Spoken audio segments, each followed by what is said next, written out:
अस्सलाम। ये क्या आइटम है बादशाह भाई? ये पाउंड बॉटल है भाई। हाँ ये पाउंड बॉटल है। हाँ इसका ऊपर लगा स्टिकर में एक छापा है। हाँ वो छापा है कि पेट्रोल भी लगाओ नहीं जाएगा, हाँ उतना ताकत का है। हाँ ये देख लो, हाँ ये है फोक है। हाँ ये फोक है।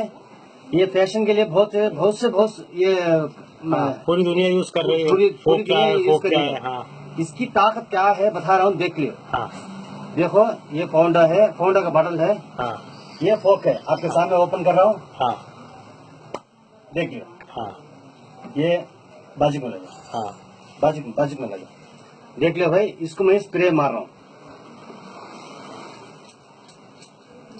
देख लियो।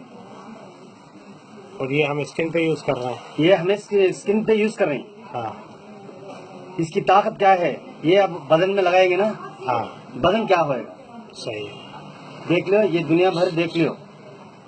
ये यूज करने वाले थोड़ा ध्यान में रखो, ये बहुत खराब है। ठीक है, हाँ सबको भेजते हैं इसको, तो जरूरी इंफॉर्मेशन सबके लिए। सबके लिए दे रहा हूँ। जी तो आपने आप चेक करो, ये ऐसा एक आदमी खुद चेक करे। फोक की बोतल लेके आओ, ऐसा लेवल पे लगा के देखो बोतल के। वो सा अभी पेंटिंग हो, हाँ। पेंटिंग में लगाओ, ऐसा मारो, को कितना ताकत से पेंटिंग नहीं है, ये इसमें निकल जाएगा। हाँ हाँ, ये लोग ये स्किन पे बहुत लगा खराब है, हाँ ये मत लगाओ। ठीक है, अल्लाह का जज़ाकल्लाह। ये सब जज़ाकल्लाह। खबर लोगों को जाएगी। जज़ाकल्लाह खैर।